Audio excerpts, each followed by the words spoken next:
Assalamualaikum warahmatullahi wabarakatuh.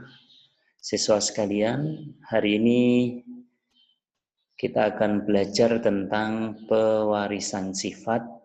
Sebagaimana setelah kalian pelajari, ya, coba kalian amati kembali bagaimana seorang anak itu memiliki sifat-sifat yang sama dengan orang tuanya. Entah itu bentuk wajahnya, kemudian rambutnya, kemudian yang lain-lainnya ya, memiliki kemiripan. Nah, tentu ini menunjukkan bahwa ada sifat-sifat tertentu yang dimiliki oleh induk itu diturunkan kepada anaknya. Demikian pula untuk tumbuhan maupun hewan, kita bisa melihat misalnya kucing warna putih yang kawin dengan kucing warna hitam misalnya, nanti ada di antara kucingnya itu yang hitam, kemudian putih, ada yang hitam dan putih ya.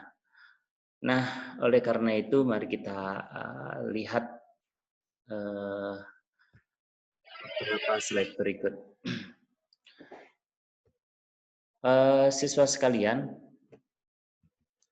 coba kita perhatikan genetika atau pewarisan sifat itu adalah cabang ilmu biologi yang mempelajari tentang tata cara penurunan sifat dari induk kepada keturunannya. Di sini adalah gambar kromosom, ya, kromosom yang ada pada makhluk hidup. Kalau dalam hal ini dicontohkan salah satu bentuk kromosom. Di sini ada X, ini ada Y. Nah, di dalam kromosom itu ini terdapat benang-benang. Ini kalau diurai itu seperti benang yang panjang yang pada untai atau benang tersebut itu nanti terdapat DNA. Yang di situ merupakan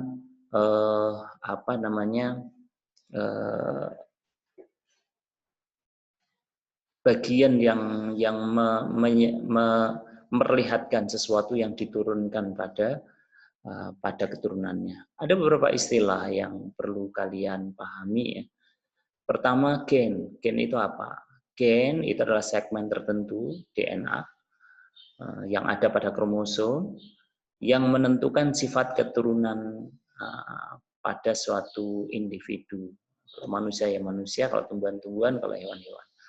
Kemudian kromosom, apa itu kromosom? Kromosom adalah faktor pembawa sifat keturunan dari induk kepada anaknya. Kemudian ada istilah parental, parental induk, filial, filial itu adalah keturunan. Nah, kalau nanti dituliskan F1 atau filial pertama itu adalah keturunan pertama atau generasi pertama. Kemudian kalau F2 berarti keturunan atau generasi kedua. Ada istilah genotip. Genotip atau genotip itu adalah sifat yang dibawa oleh gen. Nah, ini tidak tampak dari luar, tapi disimbolkan dengan kode atau simbol-simbol. Nah, kemudian ada fenotip. Fenotip adalah sifat yang tampak dari luar, hasil perpaduan antara sifat genotip dengan lingkungannya. Kemudian ada istilah sifat dominan. Dominan adalah sifat yang lebih kuat atau banyak muncul pada keturunan, sedangkan resesif atau sifat resesif adalah sifat yang lebih sedikit atau lemah pada keturunannya, artinya tidak nampak. Kemudian adalah intermediate. Intermediate adalah sifat yang sama-sama kuat muncul pada keturunan. Kemudian ada semi dominan, adalah pasangan gen yang berinteraksi memunculkan sifat perpaduan. Sifat perpaduan. Kemudian ada istilah homozigot, adalah pasangan gen yang sama kuat. Homozigot dominan itu contohnya A besar A besar, K besar K besar, M besar M besar gitu. Kemudian adalah homozigot resesif yang tidak nampak atau tidak muncul ya. Kalau dominan yang muncul itu A kecil K kecil K kecil, M kecil M kecil. Misalnya contoh yang A besar itu sifat yang muncul misalnya sifat kita kita contohkan misalnya misalnya warna bunga kuning. Nah, kuning misalnya K besar itu sifat yang muncul K besar itu kuning. Nah, K kecil itu misalnya warna putih. Ya, jadi misalnya bunga itu memiliki gen K besar itu warna kuning, kalau K kecil warnanya putih. Tapi kalau K kecil, kalau warna kuningnya dominan, itu nanti warnanya tetap kuning. Nah, tetapi kalau warnanya intermediate, ya semua kekuatannya sama, itu menjadi kuning muda, antara kuning dan putih. Kemudian ada heterozigot, adalah pasangan gen yang tidak sama kuat. A besar A kecil, K besar K kecil, M besar M kecil tadi sudah. Galur murni adalah organisme dengan genotip homozigot, biasanya dominan. Kemudian ada persilangan backcross, persilangan antara F1 dengan induknya yang dominan. Itu backcross. Kemudian ada test cross, itu persilangan, ya, persilangan antara F1 dengan induknya yang resesif, itu namanya test cross. Nah, kemudian ada persilangan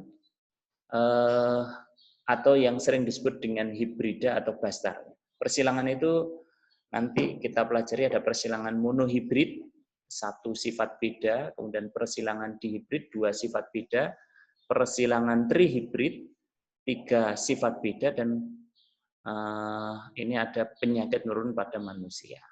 Ini yang akan kita bahas. Yang pertama persilangan monohibrid, satu sifat beda. Ini misalnya, contohnya misalnya tumbuhan berbunga kuning disilangkan dengan tumbuhan berbunga merah.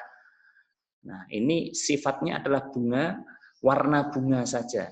Nah, warna bunga kuning dan warna bunga merah disilangkan. Nah, yang dimaksud satu sifat beda itu adalah warna bunga. Kemudian kucing berbulu putih dikawinkan dengan kucing berbulu hitam. Itu sifat bedanya satu, yaitu warna bulu. Kemudian wanita berambut keriting yang menikah atau kawin dengan laki-laki berambut lurus, ini juga bentuk rambutnya. Rambut keriting atau rambut lurus. Nah, yang dilihat adalah satu sifat beda saja. Walaupun nanti pasti akan ada sifat-sifat yang lain. Nah, tapi melihat satu sifat beda itu disebut monohibrid. Kemudian dari monohibrid itu ada yang disebut persilangan monohibrid dominasi penuh. Ini merupakan persilangan satu sifat beda di mana sifat resesif terkalahkan atau tertutupi oleh sifat dominan. Jadi bila ada dua gen resesif dan gen dominan ada bersama-sama, maka sifat resesif tidak muncul. Tadi misalnya warna kuning dan putih, ya, K besar itu warnanya kuning, K besar K kecil juga kuning, K kecil itu baru warnanya putih. Jadi warna yang resesif itu muncul jika gennya, dua gennya itu sama, yaitu yang resesif itu sama-sama muncul. Tetapi kalau yang dominan dan resesif, K besar dan K kecil, maka yang muncul nanti yang dominan. Bagaimana gametogenesisnya? Jadi pembentukan sel kelaminnya dari diploid menjadi haploid, dari berpasangan menjadi tidak berpasangan. Nah, ini misalnya di sini ini adalah induknya, ya, S besar S kecil. Nah, ini mengalami apa namanya? Ini penggabungan S besar S kecil. Nah, kemudian membelah meiosis pertama. Ini, jadi ini di sini, ini di sini. Kemudian meiosis kedua terbelah lagi. Nah, ini adalah sel gametnya. S besar, S kecil, S besar. Nah, S kecil itu nanti gametnya adalah S besar dan S kecil, ya. S besar dan S kecil. Kemudian bagaimana diagram persilangannya? Nah, ini adalah apa namanya, induknya, parental generasi induk itu memiliki, ini galur murninya S besar, S kecil, ya. Misalnya Ini memiliki sifat S besar, S besar, S kecil, S kecil. Nah, ini gamet yang terbentuk S besar. S besar dan S besar itu berarti gametnya hanya S saja. Kemudian kalau S kecil, gametnya adalah S kecil. Nah, ketika generasi induk ini dikawinkan dari galur murni, nah ini maka akan menghasilkan keturunan pertama F1 itu adalah S besar, S kecil. Jadi S ini bersilangan dengan S kecil, S ini S kecil dari S besar, S kecil, S besar, S kecil, S besar, S kecil, S besar, S kecil. Jadi semuanya S besar, S kecil. Nah, ini adalah F1 atau keturunan pertama dari galur murni S besar disilangkan atau dikawinkan dengan S kecil, S kecil. Nah, kemudian misalnya ya, kita contohkan tanaman berbatang tinggi dominan T besar disilangkan dengan tanaman berbatang rendah T kecil. Bagaimana perbandingan keturunannya sampai pada F2 atau keturunan kedua? Maka induknya, parental ini induknya itu yang tinggi T besar disilangkan dengan rendah T kecil. Gametnya ini T besar, yang di sini adalah T kecil. Bagaimana keturunan pertamanya F1? Maka semua keturunan pertamanya itu adalah T besar, T kecil. Karena sifat tinggi itu dominan ya, maka T besar, T kecil itu sifatnya adalah tinggi. Nah, kemudian ketika T besar, T kecil, keturunan pertama ini kita jadikan sebagai induk, ini menjadi P2, ini P1, ini P2, maka T besar, T kecil disilangkan dengan T besar, T kecil. Gametnya gimana? Gametnya di sini ada T besar, kemudian ada T kecil. Yang di sini juga T besar dan T kecil. Bagaimana keturunan keduanya? Nah, keturunan keduanya ini. T besar, T kecil ini gametnya, yang induk jantan, T besar, T kecil induk betina, atau P untuk betinanya, T besar, T kecil gametnya. Nah, maka T besar, T kecil, ini T besar, dan ini T besar, T kecil. Kemudian yang ini T besar, T kecil, ini T kecil, T kecil. Nah, kalau nanti ada huruf yang menunjukkan simbol gen itu ada T besar, T kecil, walaupun nanti bisa T kecil, T besar, maka penulisannya yang besar itu diletakkan di depan. Walaupun misalnya ini T kecil, T besar, bisa dituliskan T kecil di depan, T besarnya di belakang. Tetapi yang lazim atau yang dijadikan sebagai patokan untuk yang dominan itu dituliskan di depan. Di sini nampak keturunannya seperti ini. Ini T besar, T besar, T besar, T kecil, T besar, T kecil, T kecil, T kecil. Nah, ini tanaman yang tinggi, ini juga tinggi, ini baru tanaman yang pendek atau yang rendah. Sehingga nampak perbandingan genotipnya, gennya, perbandingan antara T besar, T besar, T besar, T kecil, dan T kecil adalah 1, ini jumlahnya 1 tadi, T besar, T kecil jumlahnya 2, T kecil jumlahnya 1. Kemudian bagaimana perbandingan fenotipnya? Fenotip itu sifat yang nampak tinggi atau rendahnya. Maka yang tinggi untuk T besar itu jumlahnya 1, tinggi untuk T besar, T kecil jumlahnya 2, rendah jumlahnya 1. Sehingga jumlah keseluruhan yang tinggi itu ada 3, dan yang rendah itu ada 1. 3:1. Jadi perbandingan genotipnya itu 1:2:1, perbandingan fenotipnya 3:1, yaitu tingginya 3, rendahnya 1. Ini adalah persilangan yang monohibrid. Bagaimana kalau persilangan monohibridnya semi dominasi? Jadi memiliki sifat yang persilangan dengan satu sifat beda, di mana sifat resesif dan sifat dominan itu saling mempengaruhi pada keturunannya. Jadi tidak ada yang dominan, Tidak ada yang resesif, tapi kedua-duanya memiliki sifat yang saling pengaruh. Misalnya rambutnya yang apa namanya, yang ibu itu rambutnya lurus, kemudian bapak rambutnya keriting, ternyata anaknya rambutnya mengombak. Itu namanya sifatnya sama-sama kuat. Sifat keturunan merupakan antara dari sifat kedua gen induknya.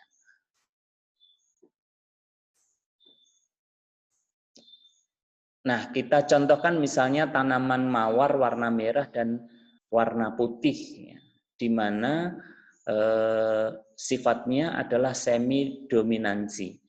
Nah, bagaimana keturunannya untuk F2?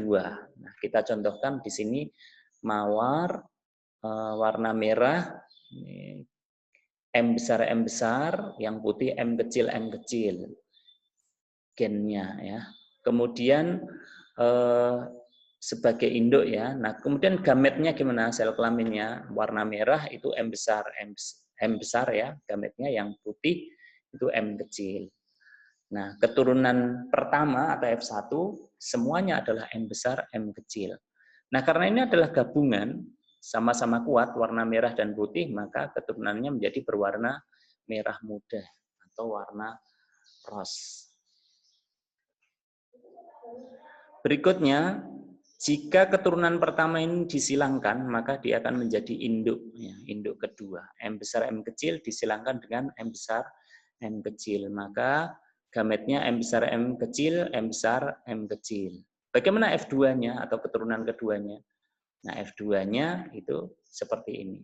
Ini adalah gametnya untuk yang induk jantan, M besar, di sini M kecil, maaf ini ada, ini M kecil, ini M besar, M kecil. Maka ketika disilangkan M besar, ini M besar, M kecil, M besar, M kecil, ini M besar, M kecil, ini M kecil, M kecil. Oke.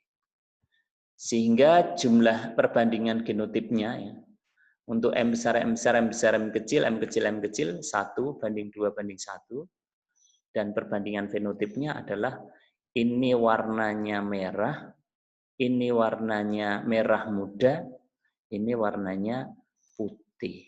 Jadi 1:2:1 juga. Ya. Merah, merah muda, putih, 1:2:1. Nah, ini perbedaannya dengan yang dominan tadi. Kalau dominan ini tetap menjadi merah, tetapi kalau sifatnya semi dominansi, intermediate, ya, maka M besar M kecil itu warnanya menjadi merah muda, antara merah dan putih.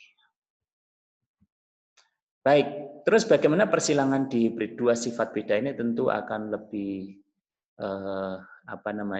lebih rumit sedikit, ya. Dua sifat beda itu contohnya misalnya begini, sapi bertanduk pendek, berambut putih. Jadi yang dilihat tanduknya dan rambutnya. Dikawinkan dengan sapi bertanduk panjang, berambut hitam. Bagaimana keturunannya? Kemudian tumbuhan mangga berbuah besar, rasanya masam, disilangkan dengan mangga berbuah kecil, tapi rasanya manis. Nah, kita kan pinginnya nanti menghasilkan mangga besar tapi manis, ya kan?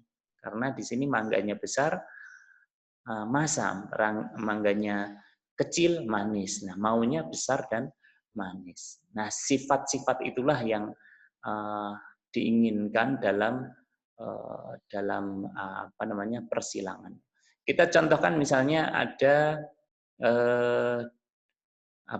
tanaman, ya, berbuah kecil tapi rasanya manis, kemudian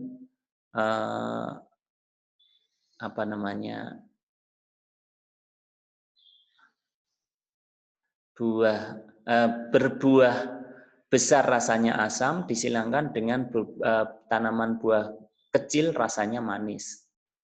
Nah, ini buah besar asam, ini buah kecil manis. Ya. Ini disilangkan, di mana buah besar itu dominan, kemudian manis juga dominan. Nah, maka gametnya B besar M kecil, B kecil M besar. Keturunan pertamanya semuanya adalah B besar, B kecil, M besar, M kecil. Nah, besar dan manis. Ini keturunan pertamanya semuanya besar dan manis. Dengan catatan, buah besar itu dominan, manisnya juga dominan. Nah, kalau misalnya buah besar dan manis ini disilangkan, besar dan manis ya, yang persilangan keturunan pertama itu disilangkan, bagaimana keturunan keduanya? Nah, keturunan keduanya ini kita lihat gametnya. Gametnya B besar, M besar, B besar, M kecil, B kecil, M besar, B kecil, M kecil, yang induk jantan dan betina juga seperti itu sama. Nah, ini disilangkan dengan menggunakan tabel berikutnya sama. Maka B besar M besar dengan B besar M besar menghasilkan B besar B besar, M besar M besar. B besar M besar, B besar M kecil menghasilkan B besar B besar, M besar M kecil. Begitu seterusnya. Ini dengan ini dijadikan satu, ini dengan ini dijadikan satu. Begitu seterusnya seluruhnya seperti itu. Nah, maka nanti kita akan menghasilkan variasi masing-masing. Kalau seperti ini berarti besar, manis. Besar, manis. Setiap mengandung gen B besar, itu maka buahnya besar. Setiap mengandung M besar, maka buahnya manis. Akan kecil kalau B kecil B kecil, dan akan masam kalau M kecil M kecil. Maka ini adalah besar manis, besar manis, besar manis, besar manis semuanya. Ini besar manis, ini besar masam, besar manis, besar masam, besar manis, besar manis, besar manis, besar masam.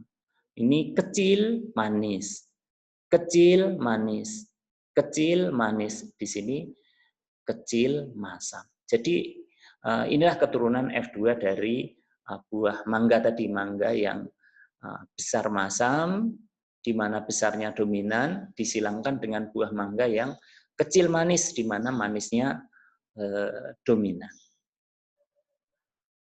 Nah, perbandingan genotipnya gimana? B besar, B besar, M besar, M besar, dibandingkan B besar, B besar, M besar, M kecil, dan seterusnya itu, dilihat genotip yang beda mana saja. Maka akan nampak ini 1, 2, 2, 4, 1, 2, 1, 2, 1. Nah, tetapi kalau dilihat dari sifat yang muncul, yaitu fenotipnya yang besar manis itu ada 9, besar asam ada 3, kecil manis ada 3, kecil asam ada 1. 9 banding 3 banding 3 banding 1. Nah, itu untuk 2 sifat beda. Untuk 3 sifat beda akan kalian pelajari di SMA, atau kalian bisa mencobanya sendiri.